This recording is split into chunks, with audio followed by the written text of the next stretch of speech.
तो अभी जैसा हम देख रहे थे, फाइल में डेटा राइट करने के लिए एफ प्रिंट एफ, फाइल से डेटा रीड करने के लिए हम काम में लेंगे एफ स्कैनर। तो इसी प्रोग्राम की एक बार कॉपी हम क्रिएट कर रहे हैं, जिसमें हम इस बार हमारा ऑब्जेक्टिव क्या है, फाइल में डेटा सेव करना नहीं, वही स्ट्रक्चर डिफाइंड है, वही हम यहाँ पे काम में लेना चाहेंगे उसी तरीके से। बट यहाँ पे हम क्या करना चाहते हैं उसे समझें।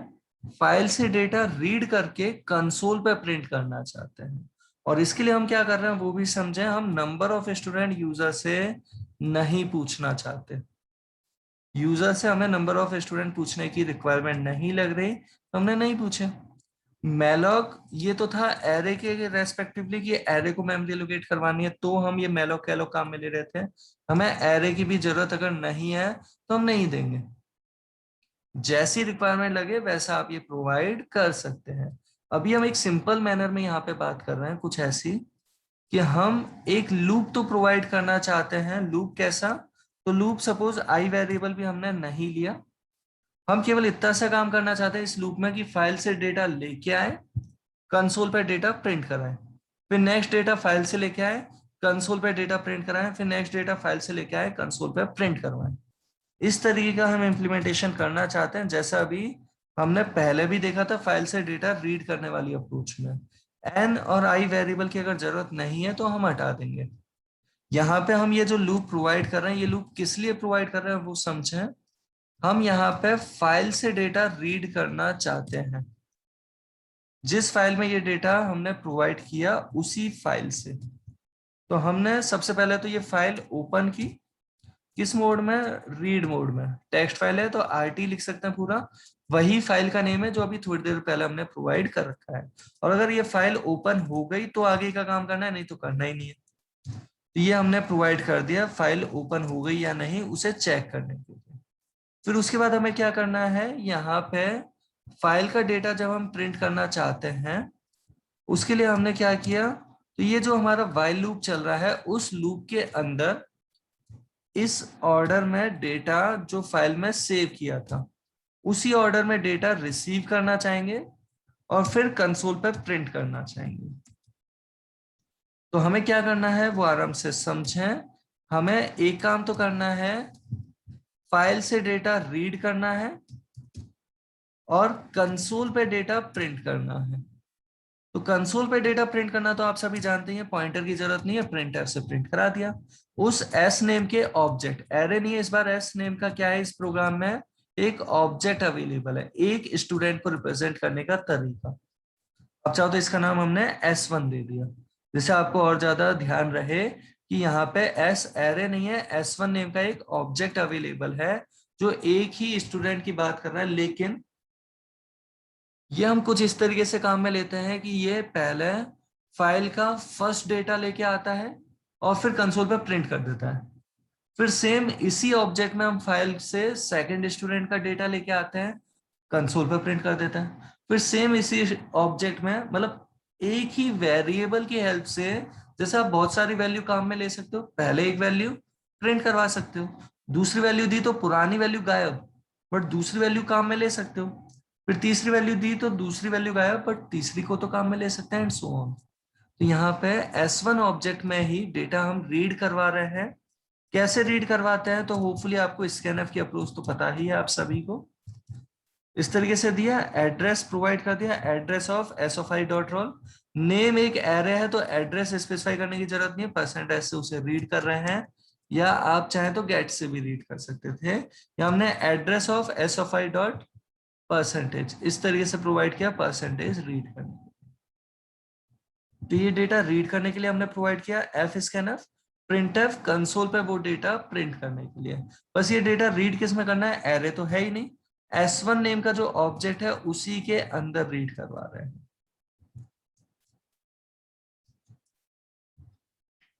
और एक बार वापस कहते हैं, सॉरी, एक बार वापस हम कहते हैं यहाँ पे हमने एरे क्यों नहीं लिया, क्योंकि फाइल में बहुत सारे रिकॉर्ड अवेलेबल होंगे, हमें पता ही नहीं है कितने रिकॉर्ड है। हम यहाँ पे किस तरीके से ऑपरेशन परफॉर्म कर रहे हैं कि एक ऑब्जेक्ट हमने ले रखा है, एक तरीके से वो जो फाइल की पहली जो एंट्री है फर्स्ट स्टूडेंट की, उस पर्टिकुलर डिटेल को हम S1 में लेके आ जाते हैं और फिर प्रिंट करवा देते हैं। फिर S1 में नई एंट्री लेके आ जाते हैं, तो पुरानी तो डेटा गायब हो जाएगा उस S1 के अंदर से, लेकिन कंसोल पे तो हम प्रिंट कर ही चुके हैं। तो S1 में ही सेकंड स्टूडेंट का डेटा लेके आ जाते हैं, प्रिंट कर देते हैं। फिर S1 में ही थर्ड स्टूडेंट का डेटा और प्रिंट। मतलब S1 में सारे स्टूडेंट के रिकॉर्ड संभाल के नहीं रख रहे, एट ए टाइम एक रिकॉर्ड आता है जिसे कंसोल पे प्रिंट कर देते हैं, लेकिन जो कंसोल पे प्रिंट हो गया वो तो हमें दिखाई देता रहेगा। तो कुछ इस तरीके का हम इम्प्लीमेंटेशन कर रहे हैं, कुछ वैसा ही है ये टास्क जैसा हमने कैरेक्टर बाय कैरेक्टर रीड किया था। कैरेक्टर रीड किया, उस कैरेक्टर को प्रिंट किया, नेक्स्ट कैरेक्टर रीड किया, उस कैरेक्टर को प्रिंट किया, नेक्स्ट कैरेक्टर रीड किया, उस कैरेक्टर को प्रिंट किया, and so on. Character bye character पूरी फाइल को हमने प्रिंट करवा दिया था। या स्टूडेंट बाय स्टूडेंट, एक एक स्टूडेंट करते हुए हम पूरी फाइल को प्रिंट करवा रहे हैं। यहाँ पे हमें अगर चेक करना है कि एंडिंग आ गई क्या, क्या चेक करना है कि एंडिंग आ गई क्या, उस फाइल से जहां से डेटा रीड कर रहे थे उसमें एंडिंग मिल गई क्या। तो कैरेक्टर बाय कैरेक्टर जब रीड कर रहे तब तो उस कैरेक्टर की वैल्यू का ही कंपैरिजन कर लिया कि उस कैरेक्टर की वैल्यू अगर इक्वल है एंड ऑफ फाइल कैरेक्टर के, तो ब्रेक कर दिया। बट इस बार एक कैरेक्टर में डेटा रीड हो ही नहीं रहा। इस बार रीड हो रहा है S1 का रोल नंबर, S1 का नेम, S1 का परसेंटेज।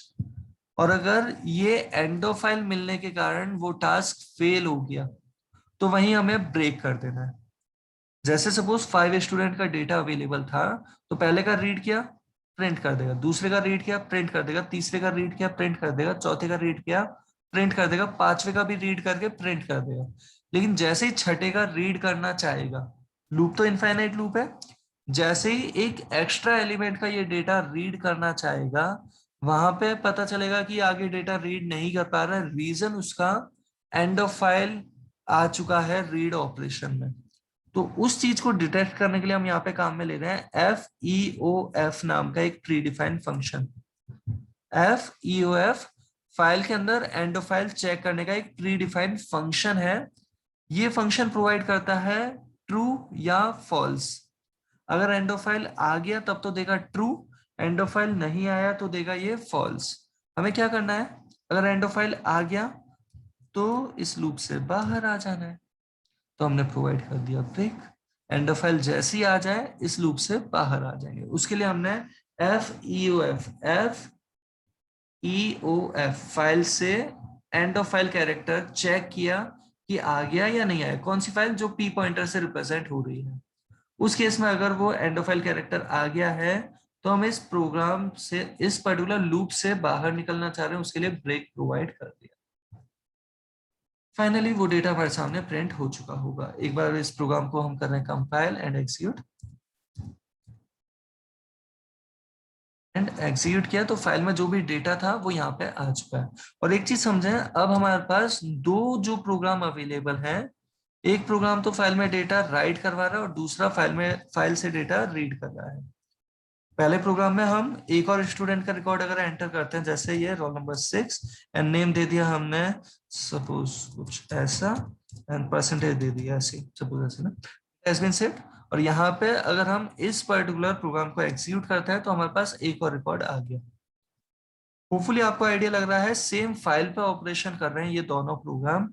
एक डेटा राइट करने का काम करता है तो दूसरा डेटा रीड करने का काम करता है। दो और स्टूडेंट का डेटा हम दे रहे हैं, जैसे यहाँ पे रोल नंबर 6 तक हो चुका था शायद, हमने यहाँ 7 प्रोवाइड कर दिया। एंड ये जरूरी नहीं है ऑर्डर में रोल नंबर होना, आप जिस भी तरीके से देना चाहे आप प्रोवाइड कर सकते हैं। और यहाँ जैसे हमने ये रोल नंबर 7 प्रोवाइड किया, नेम दे दिया हमने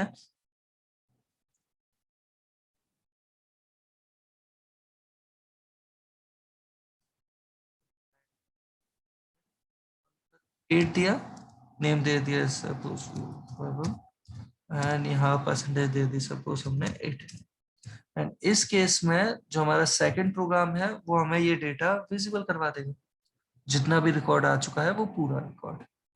और अगर आप यहाँ तक की बात थोड़ी सी भी अगर समझ चुके हैं तो आप ये भी जानते हैं कि स्विच कैसे काम करता है। अचानक से स्विच की बात क्यों आ गई, तो एक काम कर रहे हैं हम यहाँ पे, इस प्रोग्राम को हमने कॉपी पेस्ट किया, जो भी अभी हमारे पास प्रोग्राम था। इस प्रोग्राम में हम इनिशियली क्या करते हैं, एक हम यहाँ पे प्रोवाइड कर रहे थे S1, एक पॉइंटर प्रोवाइड कर रहे हैं S, जो हमें रिक्वायर्ड है डिक्लेरेशन वो हम यहाँ पे दे रहे हैं। एंड एन आई ये हमने प्रोवाइड कर दिया, और एक और दिया हमने सपोज यूजर की चॉइस रीड करने के लिए कि यूजर को कौन सा ऑपरेशन परफॉर्म करवाना है। ये कैसे वर्क करने वाले हैं उसे एक बार समझे, आराम से देखें। स्ट्रक्चर बिल्कुल वैसा ही डिफाइंड है। हमने यहाँ पे यूजर के सामने मेन्यू प्रिंट करना चाहा। मेन्यू कुछ इस तरीके से, 1 enter new record and slash n, and second option जो हम प्रोवाइड कर रहे हैं वो दे दिया हमने एंटर या व्यू ऑल रिकॉर्ड्स। एंड इस तरीके से हमने प्रोवाइड कर दिया, और यहाँ पे आप चाहें तो एक और ऑप्शन हमने प्रोवाइड कर दिया, जैसे ये थर्ड चॉइस, अभी के लिए ये डायरेक्ट एग्जिट की चॉइस दे दी। इस केस में हम यहाँ पे जो प्रोवाइड कर रहे हैं ये मेन्यू प्रिंट करने का टास्क, फिर उसके बाद यूजर से चॉइस पूछते हैं, एंटर योर चॉइस। एंड जैसे ही यूजर ये चॉइस दे देता है, उसके बाद हम आगे ऑपरेशन परफॉर्म करवाना चाहेंगे। स्कैन एफ हमने यहाँ दिया, जैसे ये %d एड्रेस ऑफ चॉइस, इस तरीके से रीड कर लिया। स्विच अप्लाई कर रहे हैं जो वेरिएबल था उस पर, जिसके केस 1 में हम क्या करना चाहते हैं, न्यू रिकॉर्ड्स एंटर करवाना चाहते हैं। Enter new records, at a time बहुत सारे रिकॉर्ड एंटर कर सकता है, जो हमने बात की थी एक एरे को एंटर करने की, जहां पहले नंबर ऑफ स्टूडेंट पूछे जाएंगे फिर रिकॉर्ड एंटर किए जाएंगे।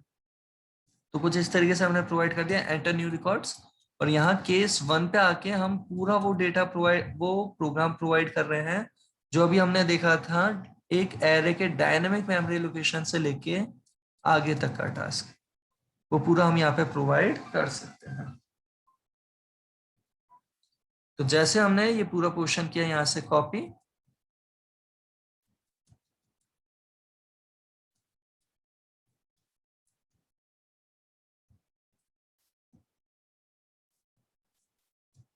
और इस पूरे पोर्शन को अगर आप चाहें तो फंक्शन वाली अप्रोच भी काम में ले सकते हैं ऑब्वियसली यहाँ पे, क्योंकि ये बहुत लेंदी सा कोड एक साथ आने वाला है। तो एक काम कर रहे हैं हम यहाँ पे एंटर या इंसर्ट रिकॉर्ड्स, ऐसा हमने फंक्शन का नाम दे दिया जैसे अभी, और इस पर्टिकुलर फंक्शन को कॉल कर रहे हैं। ये फंक्शन कैसे डिफाइन कर रहे हैं वो यहाँ पे देख लेते हैं। हमने ये void insert records जो भी अभी नाम दिया वो फंक्शन दे दिया यहाँ पे, और इस पर्टिकुलर फंक्शन के अंदर हमने वो पूरी फंक्शनैलिटी दे दी। क्या फंक्शनैलिटी चाहिए थी, एक पॉइंटर भी जो क्रिएट करना है, n वेरिएबल i वेरिएबल, वो सब हमने वहां पे प्रोवाइड कर दिया। यहाँ से कॉपी किया और इसी फंक्शन में प्रोवाइड कर दिया। इंसर्ट रिकॉर्ड्स में क्या कर रहे हैं, एक पॉइंटर क्रिएट करते हैं, n और i वेरिएबल क्रिएट कर रखे हैं, नंबर ऑफ स्टूडेंट पूछे, मेमोरी एलोकेट करवाई एरे के लिए, ऐसे एरे के लिए। i की हेल्प से हम ये लूप प्रोवाइड कर रहे हैं n के करस्पॉन्डिंग, नंबर ऑफ स्टूडेंट के करस्पॉन्डिंग, एक एक डेटा यूजर से पूछते हैं और वो डेटा फिर फाइल में सेव करवा रहे हैं। उस फाइल को हमने ओपन किया और फाइल ओपन हो गई है, तो उसके रेस्पेक्टिवली हम आगे का काम कर रहे हैं। और ये डेटा फाइल में जैसे सेव हो जाता है तो ये मैसेज दे देते हैं और उस फाइल को कर देते हैं क्लोज। ये हमारा इंसर्ट रिकॉर्ड वाली फंक्शनैलिटी आ गई। सिमिलरली हम केस 1 में जैसे ये इंसर्ट रिकॉर्ड की फंक्शनैलिटी दे रहे हैं, केस 2 में हम प्रोवाइड कर रहे हैं जैसे डिस्प्ले रिकॉर्ड्स, जिसमें हमने ये पूरी फंक्शनैलिटी जो आगे हमारी थी ये पूरी दे दी हमने डिस्प्ले रिकॉर्ड्स के अंदर। ये फंक्शन दूसरा हमने प्रोवाइड कर दिया। दोनों फंक्शंस हम अलग अलग डिस्कस कर चुके हैं, बस एक ही प्रोग्राम में हम काम में ले रहे हैं, जो एक प्रोजेक्ट की अप्रोच होती है, मल्टीपल फंक्शनैलिटीज आप सेम प्रोग्राम में काम में ले रहे हैं। तो इस तरीके से हमने ये प्रोवाइड कर दिया, और जो डिक्लेयर करने की जरूरत थी हमें यहाँ पे एक ऑब्जेक्ट, वो ऑब्जेक्ट भी डिक्लेयर कर रहे हैं। मेन फंक्शन में इनकी जरूरत नहीं है तो हटा दिया, मेन फंक्शन में एन और आई की भी जरूरत नहीं है तो हटा दिया, क्योंकि मेन फंक्शन बहुत साफ सुथरा सा, जहां पे केवल मेन्यू प्रिंट किया, चॉइस पूछी, चॉइस पूछ के फंक्शन कॉल कर दिया अलग अलग केसेस में, और उन फंक्शंस के अंदर ये हमने इम्प्लीमेंटेशन प्रोवाइड कर रखे हैं। तो जिस पर्टिकुलर फंक्शन को इसकी जरूरत है S1 की, वहां पे हमने ये S1 डिक्लेयर, पॉइंटर p की जरूरत है तो पॉइंटर p भी डिक्लेयर कर रहे हैं, फाइल पॉइंटर p, इसमें भी और फाइल टाइप का पॉइंटर p इसमें भी डिक्लेयर कर रहे हैं। इस तरीके से हमने ये प्रोवाइड कर दिया। बाकी तो आप देख ही चुके हैं, जैसा अभी हमने थोड़ी देर पहले बात की थी, S1 एक एक करके डेटा रीड करते हैं, कंसोल पे हम वो डेटा प्रिंट करवाते जाते हैं। और इन फंक्शंस को अगर हम डिक्लेयर करना चाहते हैं तो फंक्शन डिक्लेयर आप कर ही सकते हैं। आप जानते हैं कैसे डिक्लेयर करते हैं फंक्शंस को। यहाँ पे हमने वो फंक्शंस के डिक्लेरेशन प्रोवाइड कर दिया। और सवाल है फंक्शन का भी, रिकॉर्ड्स वाले फंक्शन का, दोनों के डिक्लेरेशन दे दिया। और एक चीज और अब हम यहाँ पे कर रहे हैं, केस 3 में क्या कर रहे हैं, केस 3 में हम प्रोवाइड कर रहे हैं एग्जिट। तरीके से हम ये प्रोवाइड कर रहे हैं। गेट ch की जरूरत नहीं है, इस पूरी चीज को हम लेकिन एक लूप में जरूर प्रोवाइड कर रहे हैं। होपफुली आपको पता है लूप क्यों, क्योंकि हम इस चीज को बार बार रिपीट करना चाहते हैं। और ये चीज आप डू वाइल की जगह वाइल से भी दे सकते हैं, वाइल 1, क्योंकि उसमें एग्जिट की तो चॉइस आपने पूछी ही है। जब यूजर एग्जिट के लिए कहेगा तभी एग्जिट होगा, अदरवाइज इनफाइनाइट लूप वाली अप्रोच दे रखी है। कुछ इस तरीके से प्रोवाइड कर दिया वाइल 1, और ये ऑलवेज ट्रू वाले केस में एक इनफाइनाइट लूप में दे दिया, केस 1, केस 2, केस 3। अभी छोटा सा एक प्रोजेक्ट हमारा ये इंप्लीमेंट हो चुका है, इसे हमने कंपाइल किया,